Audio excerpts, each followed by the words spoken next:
Hi hello అందరికీ నమస్కారం. Welcome to my channel. ఈరోజు నేను చికెన్ షేర్వా చేస్తున్నాను. చికెన్ షేర్వాని ఇడ్లీలోకి, దోశలోకి, అలాగే చపాతీలోకి వేసుకొని తింటే చాలా రుచిగా ఉంటుంది. అదే విధంగా చేస్తాను. ఇప్పుడు చూద్దాము. చికెన్ షేర్వాకి నేను 1/2 కిలో చికెన్ తీసుకొని శుభ్రంగా కడిగి పక్కన పెట్టుకుంటున్నాను. స్టవ్ వెలిగించి బాండీ పెట్టుకుంటున్నాను. బాండీ వేడయింది. బిర్యానీ వస్తువులు వేస్తున్నాను. బిర్యానీ వస్తువులు కొద్దిగా వేగిన తర్వాత మిరియాలు వేసుకుంటున్నాను. 2 స్పూన్లు ధనియాలు వేస్తున్నాను. ఈ మసాలాలన్నీ మాడకుండా దోరగా వేపుకోవాలి. మసాలాలు వేగాయి. స్టవ్ ఆపేస్తున్నాను. చల్లార్చుకొని మెత్తగా పొడి చేసుకోవాలి. మసాలాలు చల్లారేలోపు 4 పెద్ద ఉల్లిపాయలు ఈ విధంగా సన్నగా పొడవుగా కట్ చేసి పెట్టుకున్నాను. టమాటాలు కూడా పెద్దవైతే 4 తీసుకోవాలి. నా దగ్గర చిన్న ఉన్న 5 తీసుకున్నాను. టమాటాలను కూడా ముక్కలుగా కట్ చేసుకొని పక్కన పెట్టుకుంటున్నాను. మిక్సీ గిన్నె తీసుకొని మనం కట్ చేసి పెట్టుకున్న ఉల్లిపాయల్లో సగం ఉల్లిపాయలు వేస్తున్నాను. మిగతా సగము కూరలోకి పక్కన పెట్టుకుంటున్నాను. టమాటాలను కూడా సగం వేసుకుంటున్నాను మిక్సీ గిన్నెలో. వీటిని కూడా సగం పక్కన పెట్టేసుకుంటున్నాను. ఎండు కొబ్బరి సగం చిప్పని ఈ విధంగా ముక్కలుగా కట్ చేసి మిక్సీ గిన్నెలో వేసుకుంటున్నాను. వీటితో పాటు 3 స్పూన్ల నువ్వులు కూడా వేస్తున్నాను. ఉల్లిపాయ, టమోటా, ఎండు కొబ్బరి, నువ్వులు మెత్తగా పేస్ట్ చేసుకోవాలి. ఈ విధంగా గట్టిగా ఉన్నప్పుడు కొద్దిగా నీళ్ళు వేసుకోవచ్చు. మళ్ళీ మిక్సీ పట్టుకున్నాము.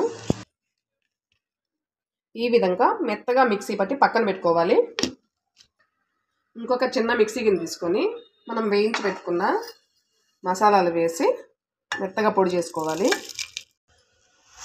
మసాలాలు కూడా ఈ విధంగా మిక్సీ పట్టి దీన్ని కూడా పక్కన పెట్టుకుంటున్నాను. స్టవ్ వెలిగించి మళ్ళీ బాండీ పెట్టుకున్నాను. బాండీ వేడయింది. 4 స్పూన్లు ఆయిల్ వేసుకుంటున్నాను. ఆయిల్ వేడయింది. సగం ఉల్లిపాయలు ఎత్తి పెట్టుకున్నాం కదా, ఆ ఉల్లిపాయలు వేస్తున్నాను. సాల్ట్ వేస్తున్నాను. సాల్ట్ మీరు చూసి వేసుకుంటుందండి. ఉల్లిపాయలు ఎర్రగా వచ్చేంత వరకు వేపుకోవాలి. ఉల్లిపాయలు ఎర్రగా వేగాయి. 5 పచ్చిమిర్చి పొడవుగా కట్ చేసి వేస్తున్నాను. అల్లం వెల్లుల్లి పేస్ట్ వేస్తున్నాను. స్టవ్ సిమ్లో పెట్టుకొని అల్లం వెల్లుల్లి పేస్ట్ పచ్చివాసన పోయేంత వరకు వేసుకోవాలి. అల్లం వెల్లుల్లి పేస్ట్ కూడా వేగింది. టమాటా ముక్కలు ఎత్తి పెట్టుకున్నాం కదా, టమాటాలు వేస్తున్నాను. టమాటాలు కూడా బాగా ఉడికించుకోవాలి. టమాటా కూడా మెత్తబడింది. ఇప్పుడు శుభ్రం చేసి పెట్టుకున్న చికెన్ వేస్తున్నాను. చికెన్ వేసి నేను 2 లెగ్ పీసులు కూడా తీసుకున్నాను.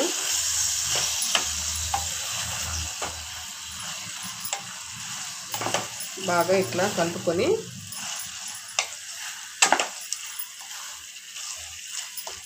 పది నిమిషాలు మీడియం ఫ్లేమ్లో ఉడికించుకోవాలి. మూత పెట్టేస్తున్నాను. చికెన్ ఉడికించేటప్పుడు మధ్య మధ్యలో మూత తీసి కలుపుకోండి. చికెన్లో నీళ్ళంతా ఇంకిపోయి ఆయిల్ పైకి వస్తుంది చూడండి. ఈ విధంగా ఉన్నప్పుడు ఒకసారి మళ్ళీ చికెన్ మొత్తం బాగా కలుపుకొని మిక్సీ పట్టుకున్న ఉల్లిపాయ, టమోటా, ఎండు కొబ్బరి, నువ్వులు పేస్ట్ వేస్తున్నాను.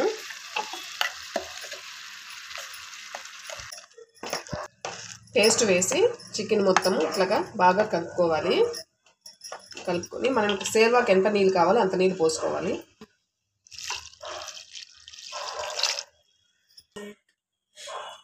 నీళ్ళు పోసుకున్న తర్వాత 2 స్పూన్ల కారం వేస్తున్నాను.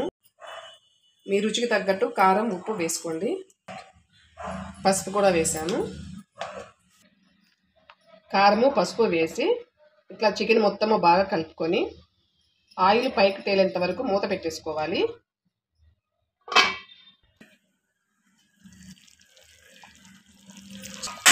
చికెన్ ఈ విధంగా తెలుతున్నప్పుడు 2 రెమ్మల కరివేపాకు వేస్తున్నాను. అలాగే గుప్పెడు పుదీనా కూడా వేస్తున్నాను.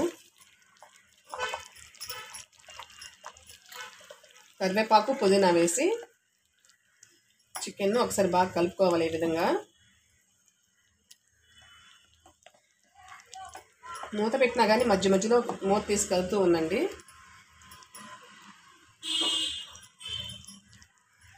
మళ్ళీ మూత పెట్టేస్తున్నాను.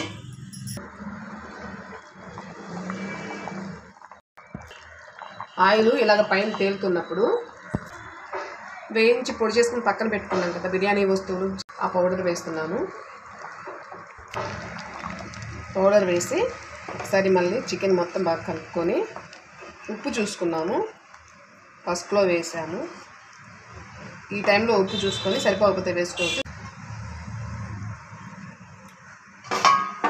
చప్పగా ఉంది.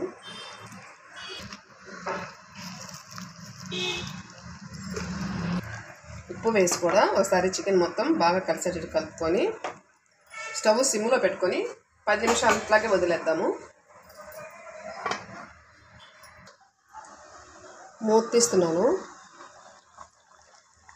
ఆయిల్ అంతా పైకి తేలుతుంది కదా, రెడీ అయ్యింది. స్టవ్ ఆపేస్తున్నాను.